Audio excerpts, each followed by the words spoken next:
tidak cocok buat ikan-ikan. Lalu kemudian dikaitkan dengan apakah di Jakarta akan terjadi bencana. Saya kaget betul itu. Ya, sebagai orang yang makan bangku sekolah ini gampangnya begitu. Maksudnya pernah sekolah gitu. Ya saya cari itu kebenaran ini. Alhamdulillah instansi terkait menuliskan disclaimer maksudnya menjelaskan. Jadi ikan-ikan naik ke darat itu bukan akan terjadi gempa dan sebagainya, tapi semata-mata karena tadi temperatur panas di laut memang sedang mengalami perubahan karena silikon namanya. Dulu puyeng dijelasinnya ya, dan pokoknya begitu beda kan. Jadi yang penting katanya nggak gempa, lega juga nih. Kalau Jakarta gempa ya, kayaknya kayu gede kecipratan ya.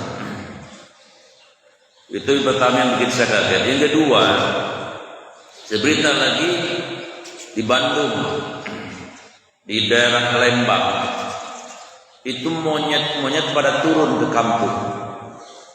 Saya lihat, masya Allah betul monyet banyak banget. Monyet ke kampung Pak. Ya. Saya kagetnya apa? Karena anak saya di kosnya di Lembang, nah itu problem.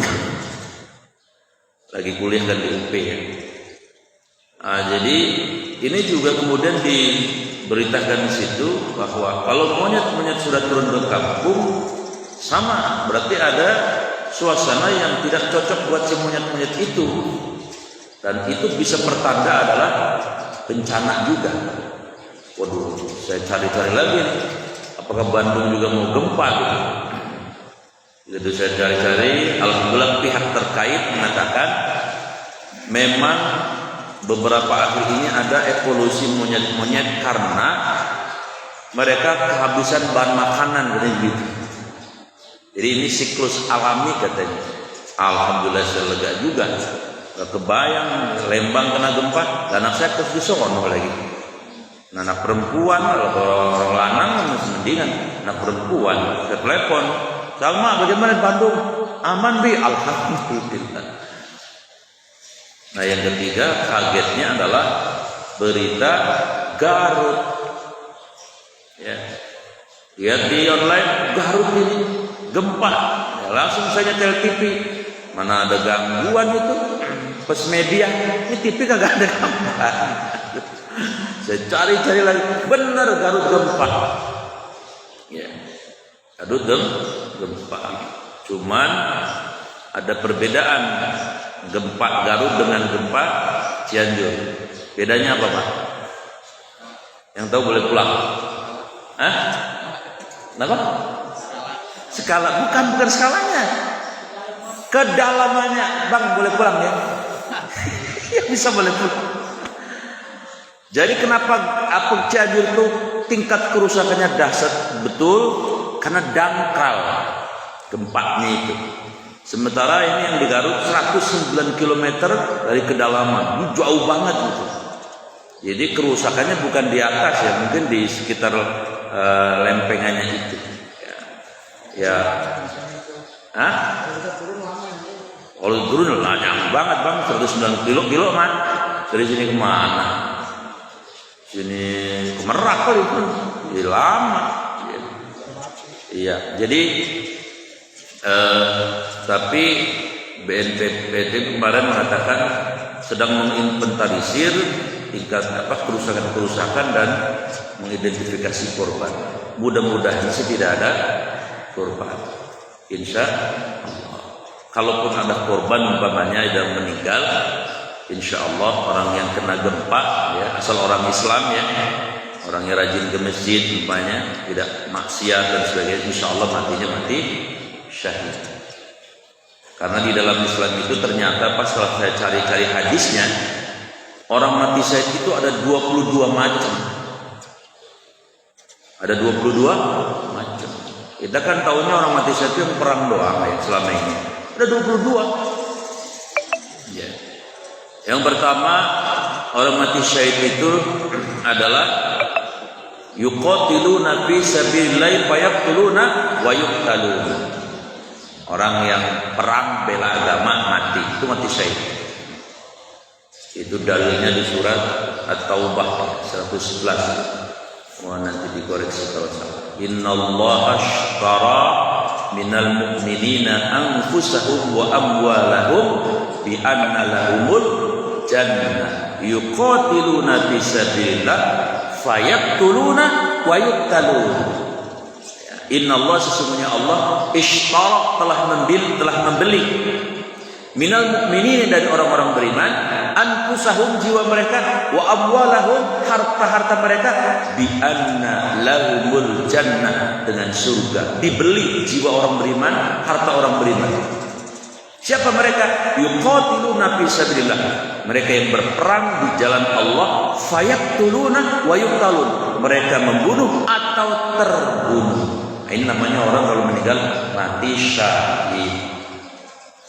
Siapa mereka? Engkong-engkong kita zaman Belanda dulu. Yang kita dulu dijajah Belanda, lalu kita perang. Itu engkong-engkong kita mati syahid. Namanya syahid dunia akhir. Kalau yang sekarang terjadi adanya di daerah Palestina. Ya.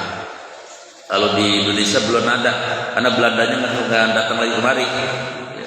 Dan kalau Belanda datang kemari, komandor, ayo siap kita perang. Karena kalau mati syahid dunia akhirat. Mati syahid dunia akhirat itu dalam Islam kematian yang paling mulia. Dan dia tidak boleh dimandikan kalau mati. Karena darahnya, badannya akan bersaksi di yaumil hisab di hadapan Allah Subhanahu wa taala. Maka mereka nggak boleh dimandikan. Apa kelebihan mereka, kemuliaan mereka? Al-Baqarah 154. Wala taqulu liman yuqtalu fi sabilillahi amwat bal ahya walakin la tashkurun. Wala, dan jangan sekali-kali taqulu, kalian katakan orang-orang yang mati dalam peperangan itu wafat, bal ahya, mereka itu sebenarnya hidup, walakin la tashkurun, cuman kita yang di dunia kagak bisa ngerasain hidupnya mereka. Dijelaskan di dalam tafsir, saya baca tafsir Ibnu Katsir, apa maknanya ayat ini? Ternyata orang-orang yang mati perang itu mereka kagak mati, mereka sekarang disimpan oleh Allah di tembolok, ya, yaitu burung yang berwarna hijau. Kita nggak usah bayangin burungnya segede apa, ya. Burung itu bebas masuk keluar ke surga dan mereka diberikan kelezatan-kelezatan yang tiada tara. Luar biasa itu. Jadi mereka hidup, ya. Sampai-sampai ketika Allah bertanya kepada mereka, wahai hamba-hambaku, kalian minta apa lagi? Diam semuanya. Dan semuanya udah dapat kenikmatan yang tiada tara itu. Allah tanya lagi, kalian minta apa? Diam semua. Nah, ketika kalian ditanya, kalian minta apa? Mereka bilang begini, ya Allah, kami minta satu saja dah. Apa itu? Tolong sampaikan saudara-saudaraku yang beriman yang masih hidup di dunia, berperanglah mereka sehingga mendapatkan kenikmatan yang seperti kami rasakan, yang begitu lezat dan tiada tara ini. Oh, jadi mereka pesan begitu. Maka turunlah tadi ayat wala taqulu liman yuqtalu fi sabilillahi amwat bal ahya'u walakin la tashkurun. Ini syahid dunia akhirat. Di dalam hadis riwayat Imam Ahmad ada kemuliaan yang lain. Mungkin sering saya sampaikan, ada 6, ya, 7 bahkan kemuliaannya. Apa itu? Ketika mereka perang, darahnya belum tumpah di bumi, semua dosa sudah diampuni. 1. Kedua, mereka diberi mahkota yang mata mahkotanya saja kalau dicabut asmanu minad dunya wa ma fiha, lebih mahal dari dunia dan seluruh isinya.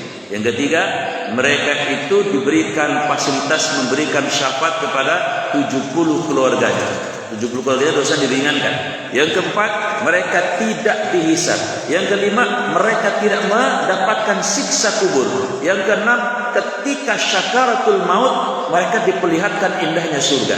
Dan yang ketujuh yang paling top ini, mereka akan dinikahkan dengan 72 wanita surga. Bang Jamal, wanita surga 72. Masya Allah, bidadari 72, ya. Puyeng dong, mikirnya puyeng. Atuh be udah kalau bidadari mah Pak dia mah nggak bakal mohon maaf, nggak bakal apa ya, saya ngomongnya gimana ngomongnya ya. Nah, udah deh, Bang Jamal ngomong, katanya perawan terus sih, gitu maksudnya. Lah ini 72. Nggak ada di surga, nggak ada mohon maaf, nggak ada armilah. Jadi bahasa Arabnya janda itu armilah. Di surga adanya al-bikar, gadis terus setiap detik gadis. Baik, itu pertama, ada 22 nih ya, mati syahid. Yang kedua, mati syahid itu adalah terkena al-mat'un. Ini hadis riwayat Imam Muslim ya. Nanti ada hadis riwayat Muslim, ada hadis riwayat Imam Nasai, ada hadis riwayat Imam Abu Daud. Saya rangkum aja dah. Al-mat'un itu mati syahid. Tapi ini syahidnya syahid akhirat saja. Jadi ke posisinya di bawah syahid dunia akhirat yang tadi. Dia tetap dimandikan. Ada 21. Kalau yang syahid dunia akhirat cuma 1 tadi. Al-mat'un itu kena penyakit yang sedang mewabah.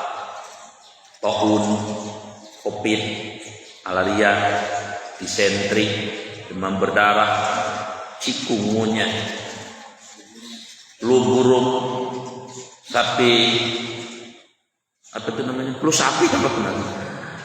Nah, orang kayak gini kalau meninggal mati syahid. Dengan catatan tentu, catatannya ya dia ketika dapat ujian sakit itu dia tetap berobat. Dia tetap minta disehatkan dan dia tetap melaksanakan rukun Islam, rukun iman. Iya, ibadah ya. Jadi kagak bangor bader. 3, mati syahid itu ternyata al-mabtun. Orang yang Allah kasih ujian sakit perut. Lah kalau apa namanya? Diare kan yang wajar-wajar mah 1 sampai 10 kali ya. Loh ini mah diare sampai 200 kali sih. Sampai tenggeng. Ya, repar dia. Dia orang baik kena penyakit itu umpama ya. Penyakit perut banyak di antaranya itu misalnya. Sampai meninggal maka dia mati syahid. Tapi jangan minta ya Allah kasih ke saya penyakit perut lah. Santet mau ente. Santet aja di perut ya. 4, wal gharik. Apa gharik? Kelelep. Orang mati kelelep Pak, itu mati syahid. Ya kembali catatannya, jangan kelelepnya lagi maksiat, itu baik udah. Kalau lagi kelelep berjanda ya, nah, syahid. Dia mati syahid. Ya. Tenggelam. Tenggelamnya di mana? Ya di mana aja, di laut kayak, di danau kayak, di situ kayak, di kali.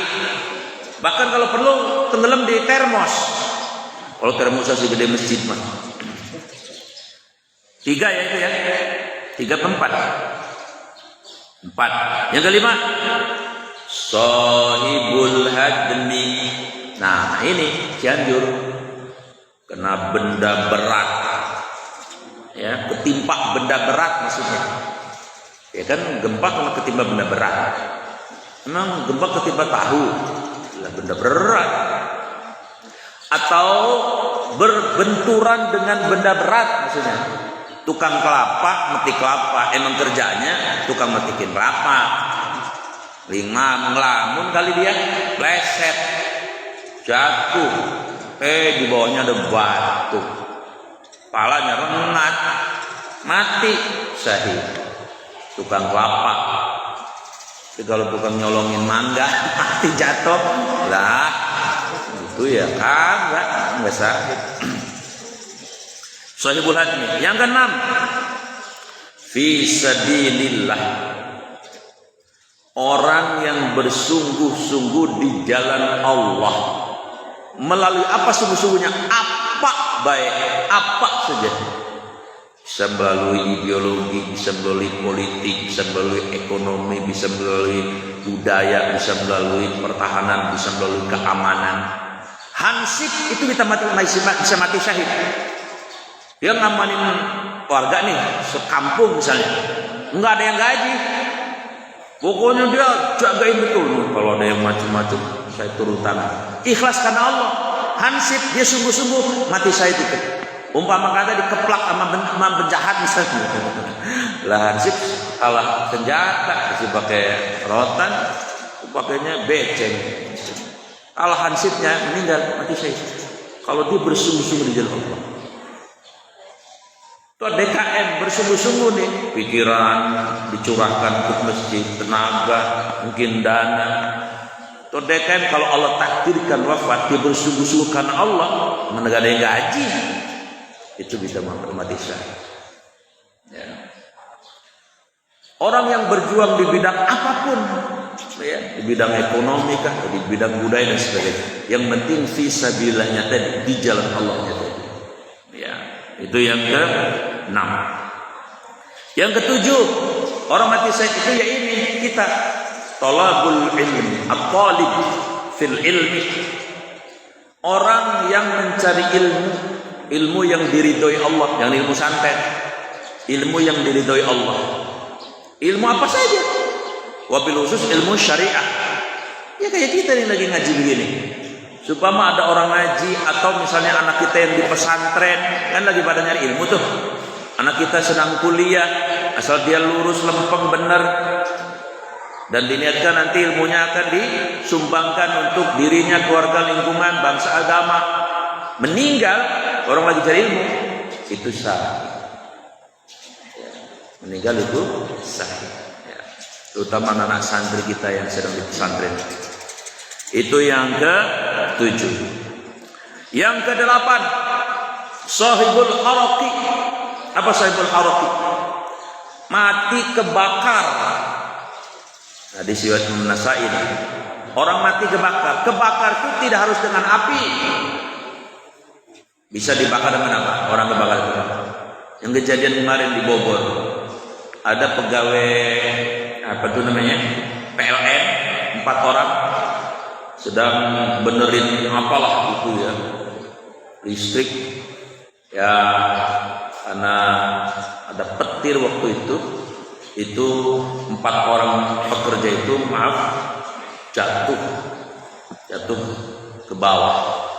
Allah alam beritanya meninggal atau tidak ya, sekilas doang di TV diinformasikan.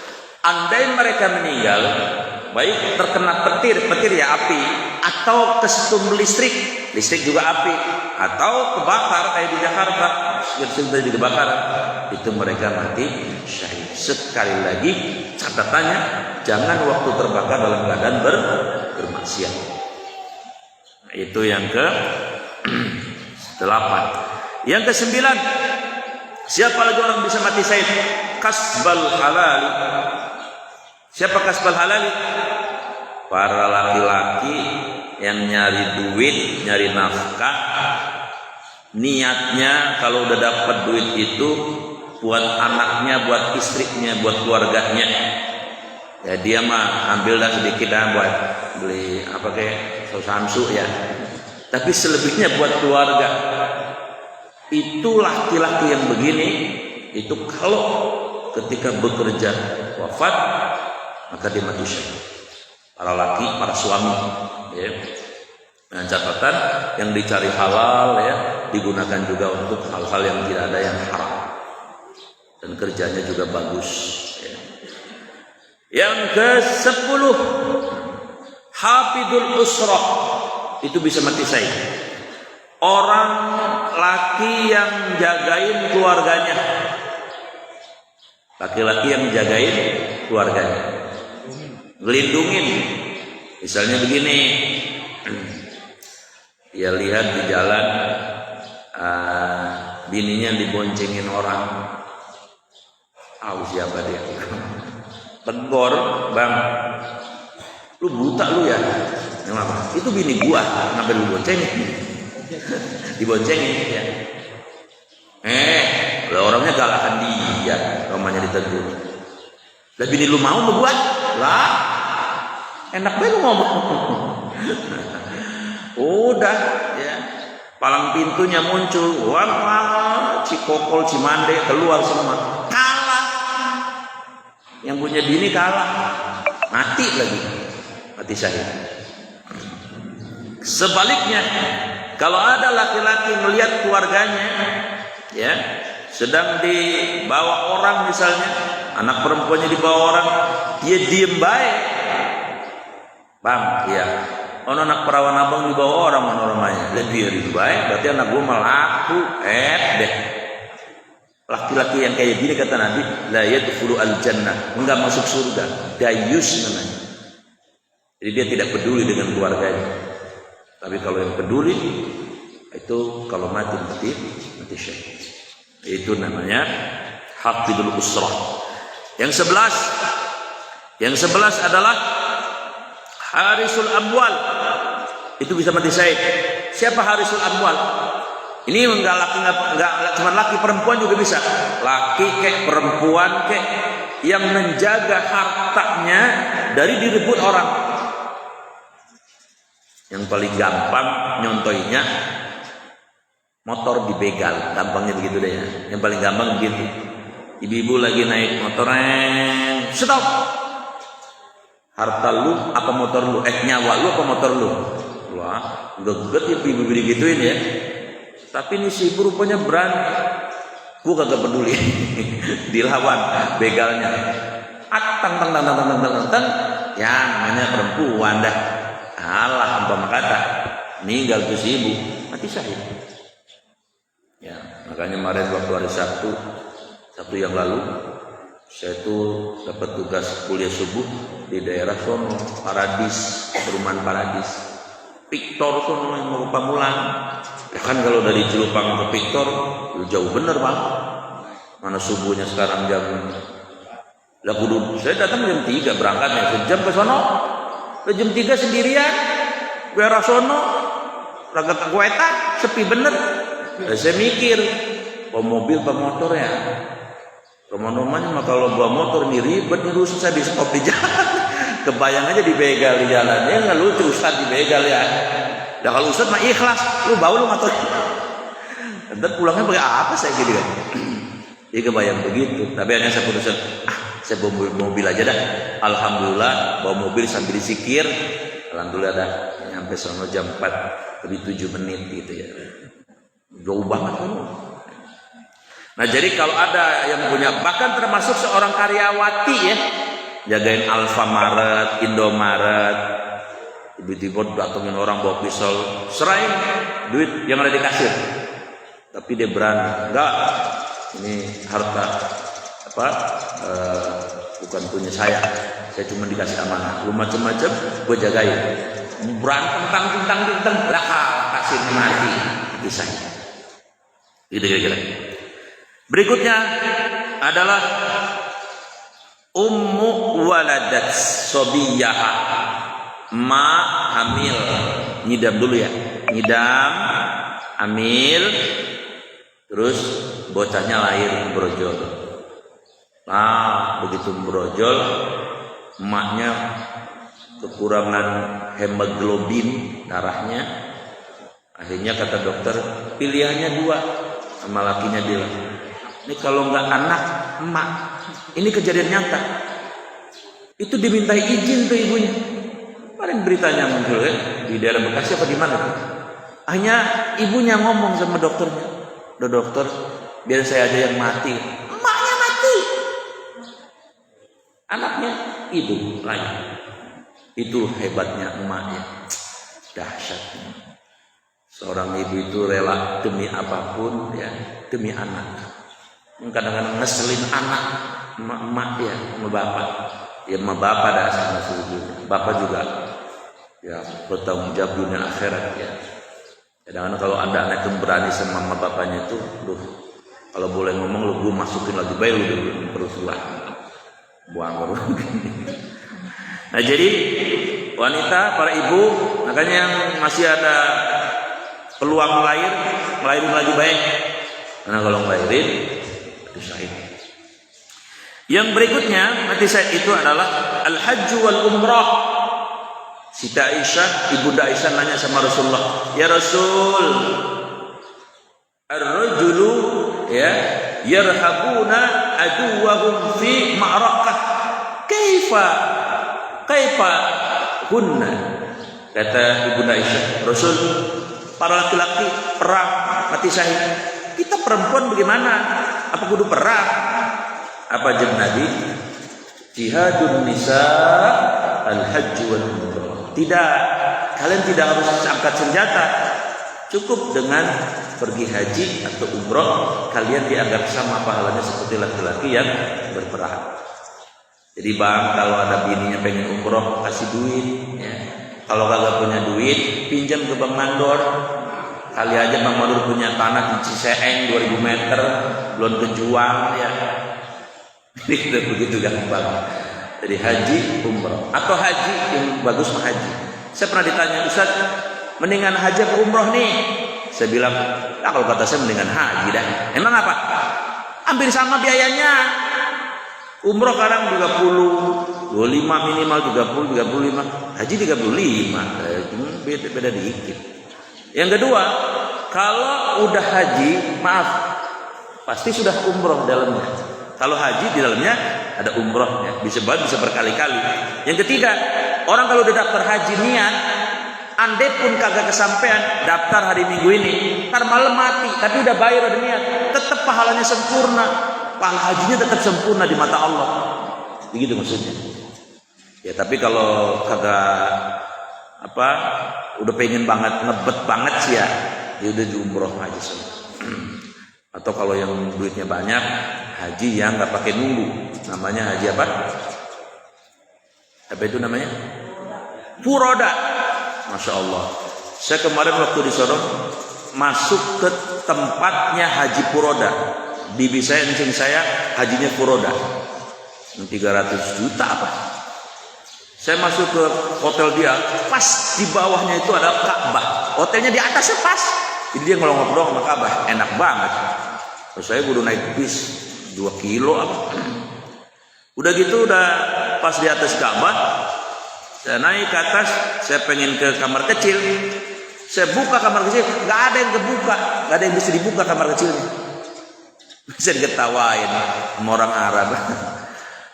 Ibadalah tuftah, batul. Saya bilang, "Ma'rif ya Syekh, saya nggak tahu ini. Kenapa?" Hanya ada penjaganya. Antum ini penghuni sini apa bukan? Lah bukan, saya kamu. Ya kalau kamu nggak bisa. Jadi bagaimana? Harus ada kartunya masuk kamar mandi juga. Ente mau namu ke siapa? Ke bibi saya. Hubungi bibi dulu. Oh ternyata kamar mandinya aja Pak. Kalau yang mahal Furoda mah masuk aja udah pakai kartu. Oh pantes. Yang kedua makannya. Kalau yang lain kan dibagiin tuh yang haji biasa mah. Sekotak itu kan ya. Kadang-kadang ikannya, ayamnya segede ini, kalau gede banget, makanya nggak pada habis.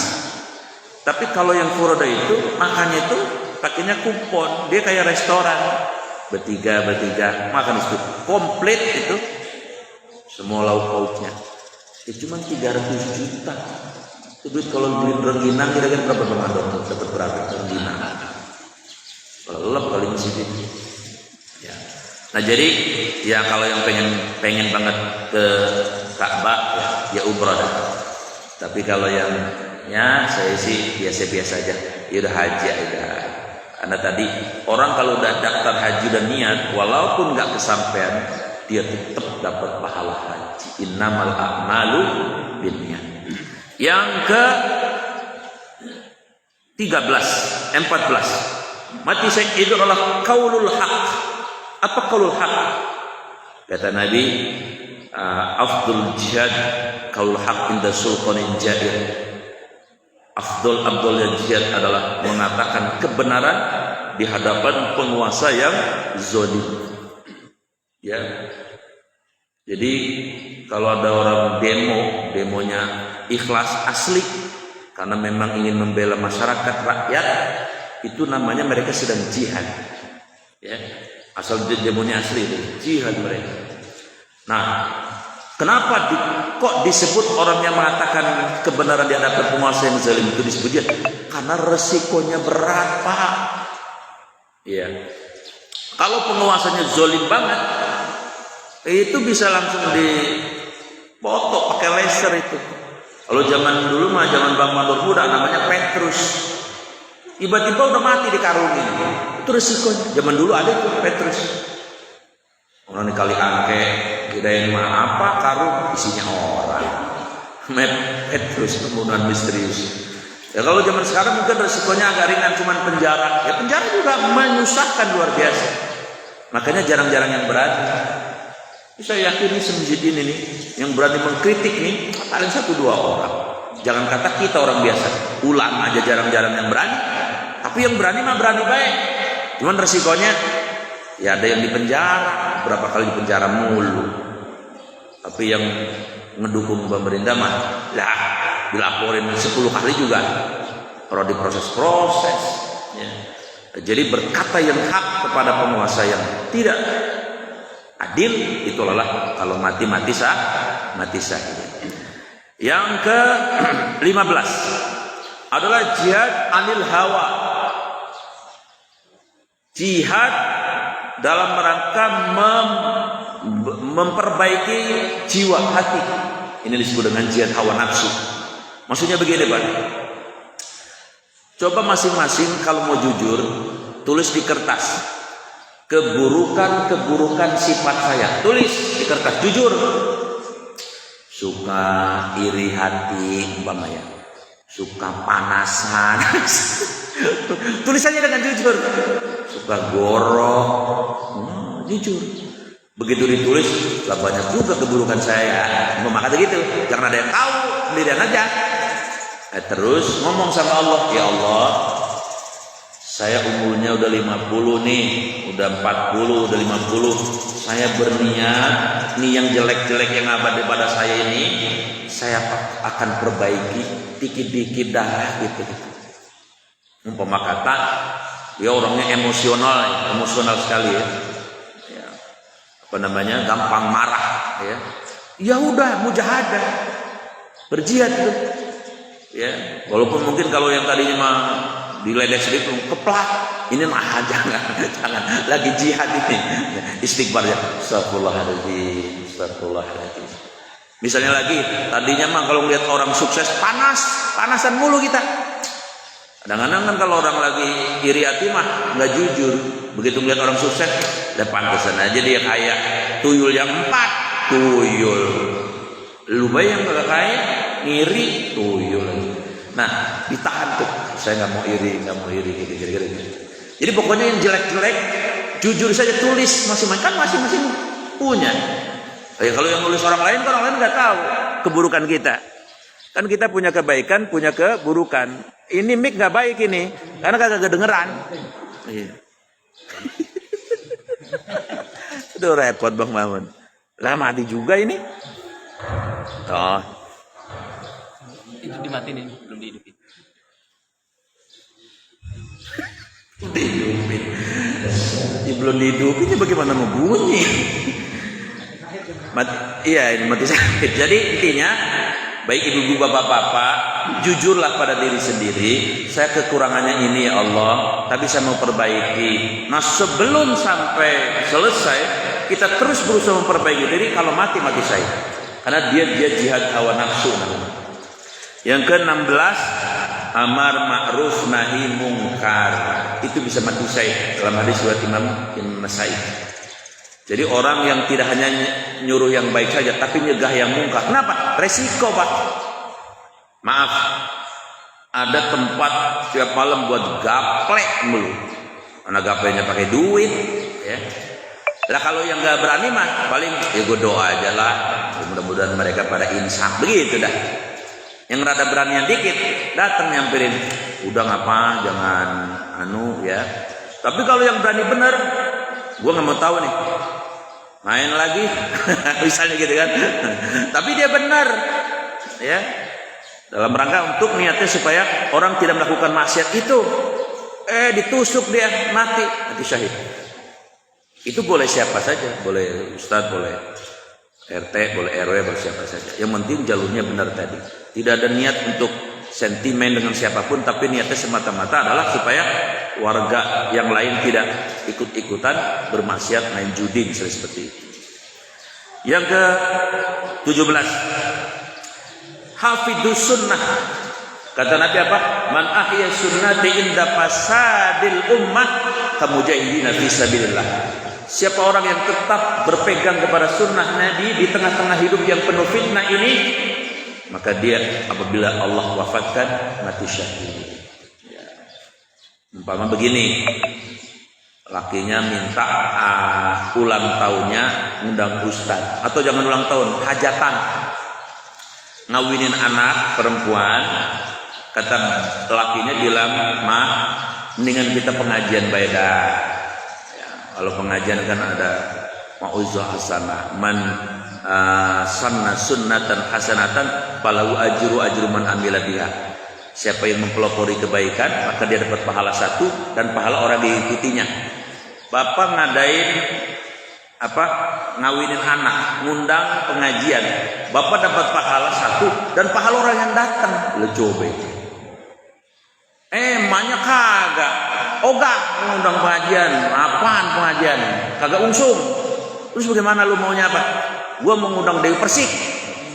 Dewi Persik undang. Dewi Persik. Lu sumeng apa ya? Emang murah apa Dewi Persik? Tenang, gua punya warisan emak gua. No di Bejaren, di Lupang. Tanah emak gua masih lebar. Terus mau ngapain? Gua jual buat bayar Dewi Persik. Buset. Tanah mau dijual model bersih, ngotot, lakinya kalah, lakinya kalah, lah saking gak demennya si suaminya, dia berani untuk mempertahankan pendapatnya karena benar, enggak boleh pengajian aja. Bininya ngotot, enggak boleh, berantem bininya, enggak sadar bininya kemudian masukin garpu ke mulutnya lagi. Kan ada kejadian gitu, meninggal lakinya. Nah, laki yang begini mati syahid karena dia sudah menghidupkan sunnah. Ya. Tapi saya kira gak ada sih di daerah-daerah sini, nggak ada di sini mah. Mau orang baik semua di sini, pengajian semua orang sini, masya Allah ya. Amin. Yang ke-9, hafidul walid mati syahid. Ada seorang sahabat minta izin sama Nabi begini, ya Rasul, orang-orang udah berangkat jihad nih, terus saya juga mau berangkat ini. Nabi tanya, hal laga ente masih punya emak nggak? Masih. Emaknya udah tua apa masih muda? Wah, masa udah tua bener, udah lumpuh. Nah, kata-kata Nabi, kalau gini jihad ente nggak usah perang, ente jagain emak ente yang udah lumpuh, dia hormati, muliakan. Kalau sampai dia wafat, ya kamu memuliakan ibu ente, pahala ente sama dengan yang pergi perang. Gitu. Jadi ini mohon maaf yang masih punya emak, punya bapak, yang udah pada tua, itu kalau kita memuliakan mereka, pahalanya seperti orang perang di jalan Allah. Ada yang punya emaknya udah bertua, ada. Ya kalau mengikuti hawa nafsu mah ngeselin, nenek-nenek ya, yang ngeselin, pipis di situ, bersih. Ya kalau mengikuti nafsu mah, tapi itu jihad di situ, ada jihad. Mas saya sih alhamdulillah masih gagah, umur udah 77, ya alhamdulillah masih gagah. Ramadan 40 berapa umurnya? 40 lebihnya saya nggak tahu ya.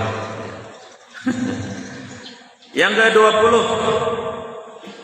adalah yuqaddimu al-harba, kagak perang tapi membiayai perang, mati syahid di sana. Siapa yang tahu boleh pulang duluan. Ketika perang Badar, siapa sahabat yang gak ikut perang tapi dianggap dapat pahala jihad perang Badar? Siapa? Ayo bang tadi, ente lagi, ayo. Siapa sahabat? Ini memang rendah hati gitu ya? Apa emang bingung gitu ya? Sahabat yang tidak ikut perang Badar itu perang pertama loh, ya. Yang Abu Jahal mati kan? Itu sahabat Utsman bin Affan, nggak ikut perang, tapi beliau membiayai perang.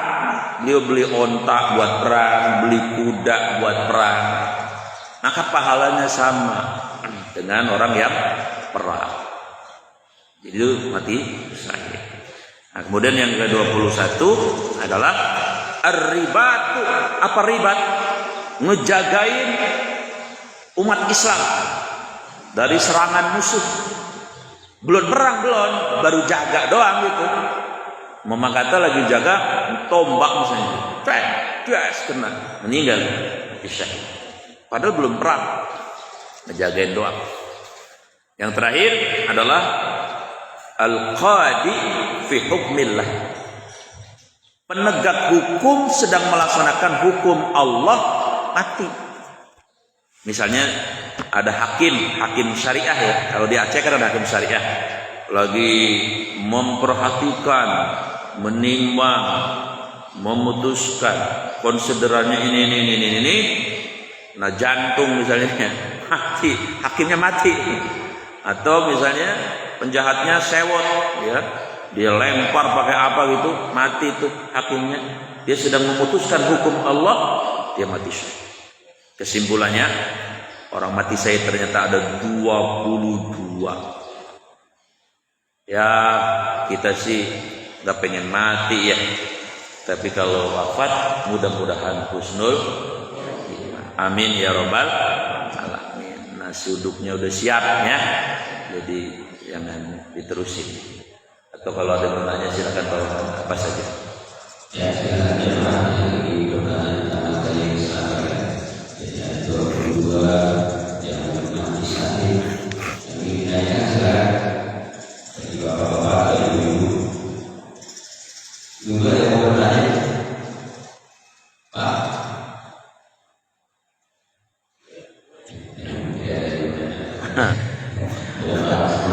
Mudah-mudahan jelas ya.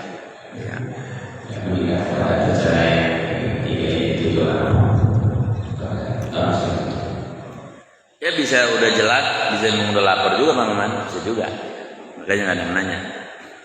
Baik, mari kita tutup dengan doa. Bismillahirrahmanirrahim. Alhamdulillahirabbil alamin. Allahumma shalli ala sayyidina Muhammad wa ala alihi washabbihi ajmain. Allahumma ya Allah ya musabbibal asbab wa ya fatihal abwab wa ya sami'al aswat wa ya mujibud da'wat wa ya qadiyal hajat. Iktihajatina ya Allah, iktihajatina waqfina bi halalika min haramika wa alqina bi fadlika amman siwa. Allahumma ya Allah tawil umurana wa sahih adzadana wa nawwir qulubana wa tsabbit imanana wa wasi' arzaqana wa ahsin a'malana wa ila al-khair qarribna wa nishri amina wa qdi hawaijana. Na'udzu bikalimatillahi tammati min syarri ma khalaq. Na'udzu bikalimatillahi tammati min kulli syaitani wa hamma wa min kulli 'ainin lam. Na'udzu bikalimatillahi tammati min ghadabihi wa iqabihi wa min syarri ibadihi wa min hamazati syayatin wa yahurun. Na'udzu bikalimatillahi tammati allati la yujawizuhunna barrun wa la fajirun. من شر ما خلق وبرأ من شر ما ينزل من السماء من شر ما يعرج فيها من شر ما ضرى في الأرض من شر ما يخرج منها ومن شر فتنة المسيح الدجال. ربنا هب لنا من أزواجنا ومن ذرياتنا قرة أعين واجعلنا للمتقين إماما. ربنا أتمم لنا نورنا واغفر لنا إنك على كل شيء قدير. ربي اغفر لنا ذنوبنا وإسرافنا في أمرنا وثبت أقدامنا وانصرنا على القوم الظالمين. ربنا آتنا في الدنيا حسنة وفي الآخرة حسنة وقنا عذاب النار. وصلى الله على سيدنا محمد وعلى آله وصحبه أجمعين. سبحان ربك رب العزة عما يصفون وسلام على المرسلين والحمد لله رب العالمين. سبحانك اللهم وبحمدك أشهد أن لا إله إلا أنت أستغفرك وأتوب إليك. Assalamualaikum warahmatullahi wabarakatuh.